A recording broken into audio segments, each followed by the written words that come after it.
Okay, real simple, a really, really simple lesson tonight, you all. And what we're going to do is this is going to be very straightforward. And what we're going to do is next week we're going to have a special class on plans for the church for the future or something like that. I don't know. We're going to take a little break. And then when I come back from Sevierville, Tennessee, assuming that I don't decide to buy a cabin down there and stay, when I come back, we won't let you go.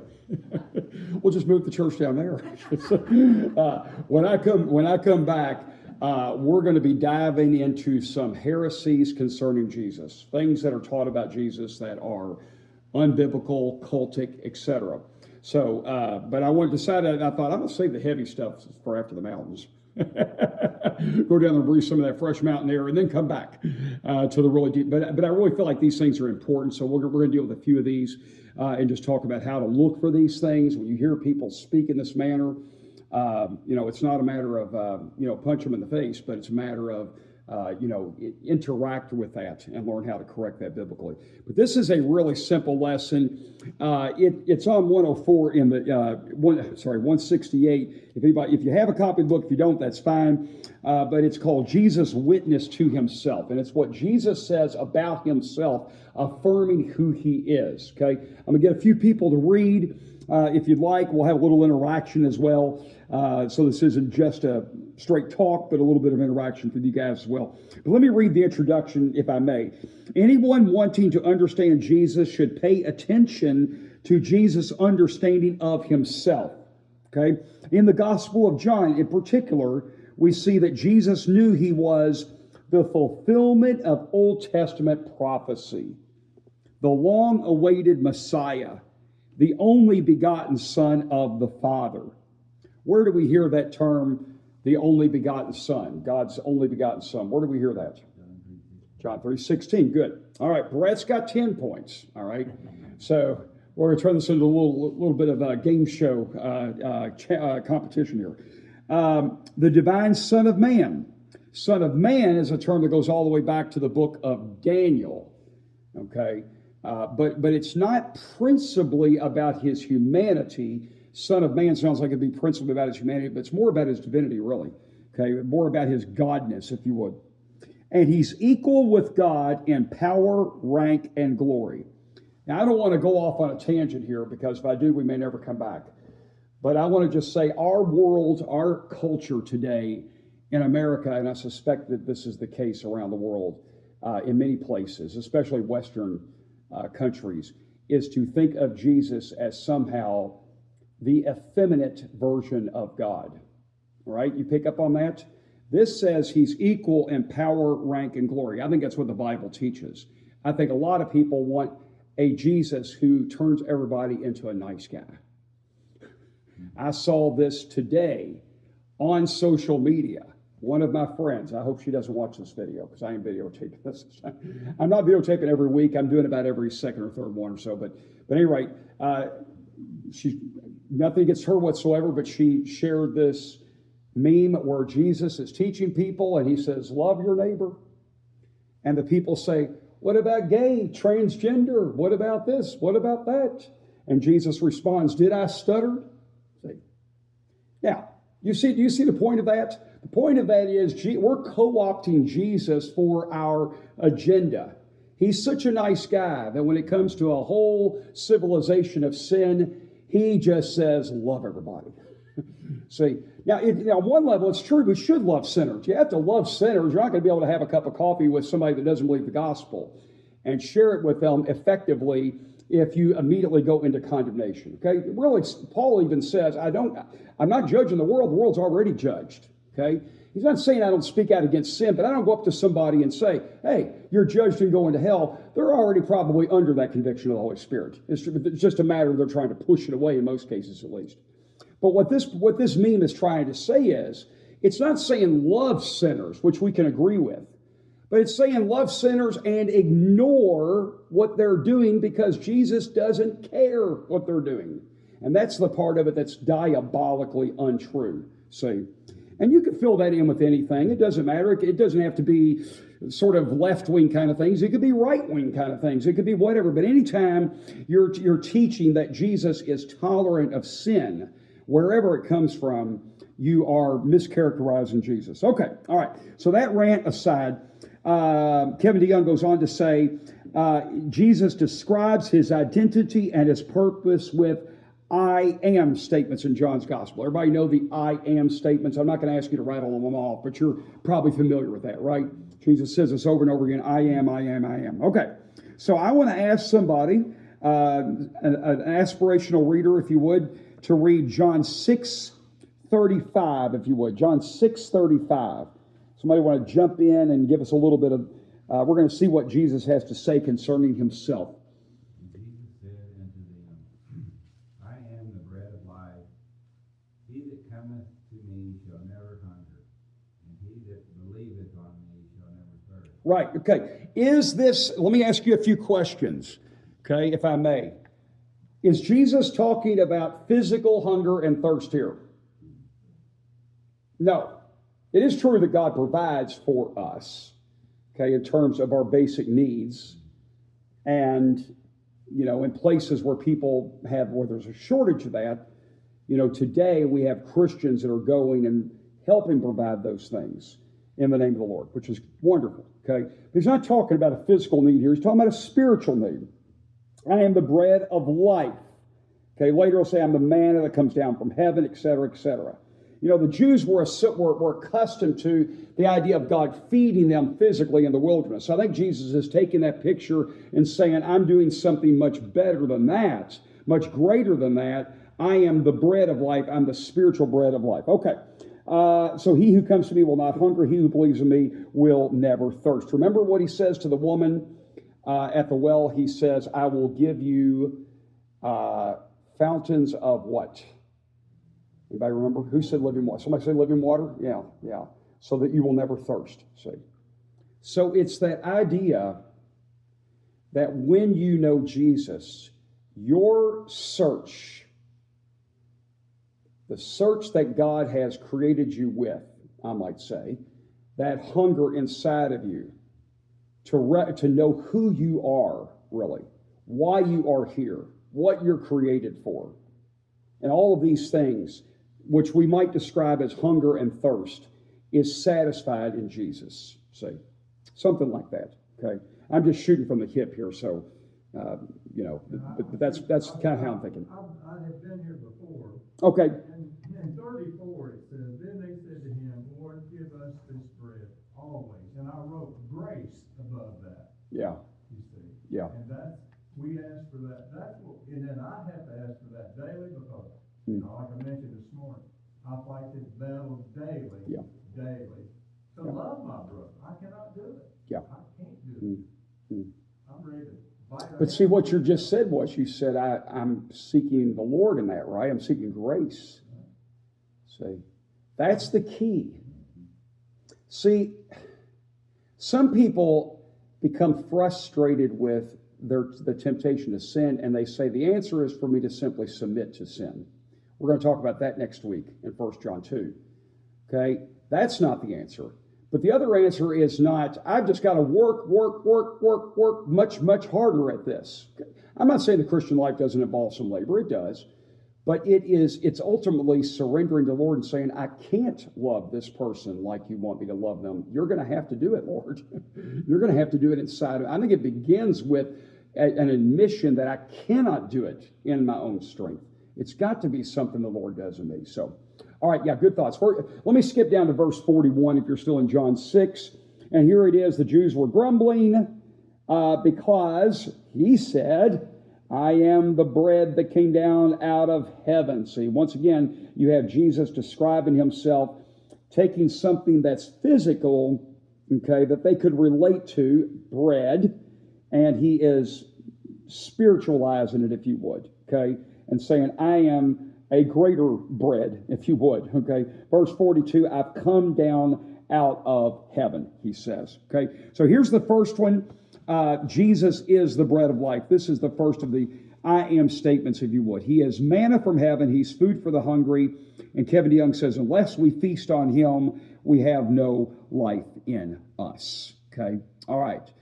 Good thoughts. Let's go to John 8:12. Somebody want to read John 8:12? I think you could actually read it. I thought we had it up there. Maybe it was a VBS poster. Okay. John 8:12. Then Jesus spoke to them again, saying, I am the light of the world. He who follows me shall not walk in darkness, but have the light of life. Yeah. Okay. Good. So, do you all remember this from VBS? Those of you that were looking at it was over there, wasn't I it? think it was on the banner they took down. Okay, yeah.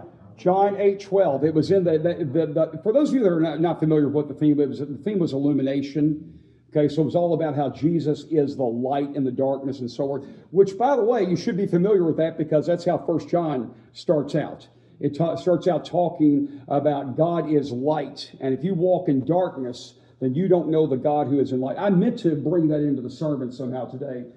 With the banner and everything, but it just slipped my mind. But that is exactly what John teaches as a metaphor for who Jesus is. He is the light that shines into the darkness. You got to understand that in the first century, much of your existence was spent in darkness because there was no electricity. So in the wintertime, I don't know when the lights go out. When I say the lights go out, I mean the natural lighting goes out in Palestine in the wintertime, but you can imagine it's maybe something like what we experience here. Long periods of darkness, which, by the way, was dangerous for travel because there were robbers and people that would, just like today. You think people just got violent today? No, people back then would beat you to death and take everything you had. It's no different than today, okay? And the difference is that you didn't have the sheriff's department that you could contact and get them to intervene.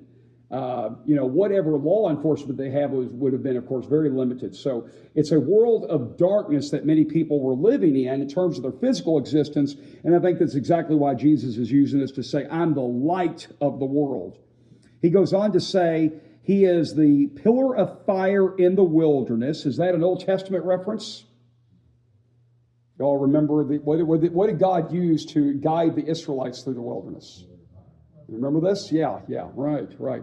So some would say this was foreshadowing Jesus. You have to look for this in the Old Testament. You don't want to read it in the text if it's not there. Sometimes people get carried away. But if it's quite clear that the Old Testament author is using something that is foreshadowing the greater reality of Jesus. That's just, it's wonderful to be able to make those connections. And I think that God was using this as a way of saying there's going to be a light that's going to come in the future that's much greater. Okay, so a pillar of fire in the wilderness, salvation in a dark world. Give me an example of something that you see in our world today that you think represents moral darkness. Adjectives in front of I'm a Christian. Say that again, please. Adjectives in front of Adjectives. An adjective in front of the word I am a Christian. Okay, give me an example. I'm a gay Christian. Anybody else? That's good. Anybody else? I think the homosexual movement, It's one. in our society. Okay. And I flunked English. Huh? And I flunked English. Yeah, okay.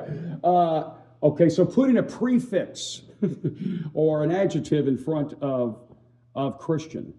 How about, I'm a Christian, but I have no use for the church.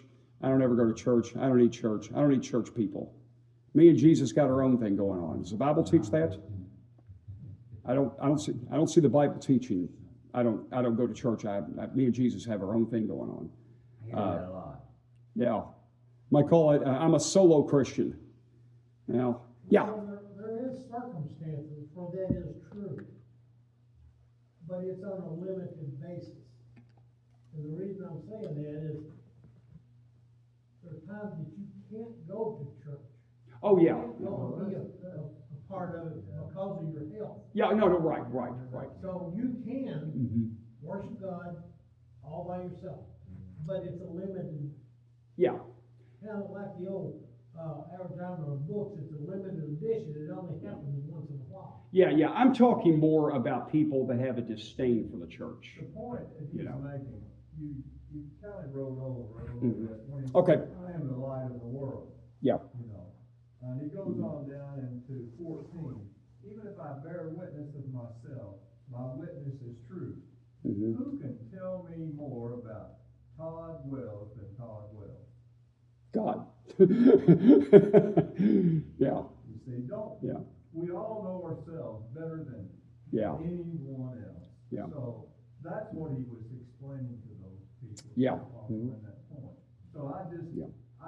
didn't want to ride over that because God knows Don Hardy. Whatever I try to represent, he Right. knows the truth. Yeah. So, I'm a bitter Christian. I'm an unforgiving Christian. Does that work? Doesn't work with the Bible. I'm a legalistic Christian. I make rules for me and everybody else around me. And this is in the text for next week. What does God hate? 1 John 2, I'll just give you a preview. The lust of the flesh, the lust of the eyes, and the boastful pride of life. Literally in the NASB, it's haughty eyes. In the Hebrew, it's lofty eyes. It means someone who looks down on others and considers them less valuable than themselves. Or is there anybody like that out there in the world? Oh my gosh. These are the kinds of things that God hates. He doesn't just say, they irritate me, I hate them. Yeah. That kind of goes along with what I've always taught my boys when they were little guys, up until they were grown and on their own. I told them, I said, I want to tell you something. I said, there ain't nobody in the world no better than you are, Yeah. Mm-hmm. but you ain't no better than the next one either. Mm-hmm. Yeah. Yeah. Fair enough. I think that works. I just thinking about Go ahead. chapter 1, verse 5, it says, the light shineth in the darkness, and the darkness comprehended it not. Yeah. Yeah. So Yeah. it's like they collided almost. Dark Yeah. and night, they collided. Yeah. You don't know Christ, you don't, so, you know. Yeah. And I think, by the way, Man was in his darkest hour, God sent his only son. yeah. Paul talks about the mind and how the mind of the flesh, cannot comprehend the things of God. So the unbeliever that and I need to talk more about this in front of the church, to be honest with you, is our evangelistic call. Okay, I'm going to try to work it more into the sermons and so forth. But our evangelistic call is to preach the gospel to lost people we know, but understand that they are in darkness. So until Jesus shines that light and illuminates what you're saying, you still need to say it, but don't get angry and say, well, that idiot can't understand anything. The Bible already said they can't because they're in darkness, okay? It doesn't get them off the hook. They can't stand before God and say, hey, I was in darkness, don't blame me, okay? They're still doing what they want to do in their heart, which is to rebel. But at the same time, paradoxically, they're sort of in a state of disability as well at the same time. So God has to shine the light. All right, so we have bread of life, we have light of the world. I don't want to go too long. We might have to pick this up a different week. Okay, gate for the sheep. John chapter 10. Can somebody read verse 7? John chapter 10, verse 7, please. Then said Jesus unto them, again, verily, verily, I say unto you, I am the door of the sheep. I am the door of the sheep. Okay? That's why you'll sometimes hear me maybe refer to pastors as under shepherds. Okay? There's that, it's just the imagery of Scripture that we are shepherding the sheep. Jesus says, I'm the door. And to an agrarian culture, you guys, you got to understand, or an agricultural culture, this is very easy to relate to. Gates, sheep, these kinds of things. Where do you find these things? On a Right, farm. farm. Yeah. Well, there was a lot of farmland back then. There was a lot of people that made their living off of agriculture. Jesus is using the language of the culture. In case you're ever wondering, why does Jesus use this language? He uses the language that people can easily relate to. It really is God condescending to humanity and speaking through the inspired authors in a way that people could relate to. If he had said, if it said, for example, truly, truly, I say to you, I am the door of the data center. Okay, that wouldn't have made any sense to anyone, right? I am AI. They wouldn't have known what that is, all right? But they would know what a door and what sheep are. I am the door that the sheep can come through, and then they can find pasture, and they can find food, they can find safety, all of those kinds of things. Verse 9, I am the door. If anyone enters through me, he will be saved and will find pasture. Right there it is. All right, so that's the third one. He's the, Kevin DeYoung says he's the Passover door. That's very good, bringing in the image of the Passover. And the entryway into the fold. Okay. How about John 10, verse 11? Somebody can read that one. John 10, verse 11. I am the good shepherd. The good shepherd gives his life for the sheep. Okay, so now Jesus is saying that he knows his flock, he shepherds them well. Okay, a good shepherd in those days would protect the sheep with his life.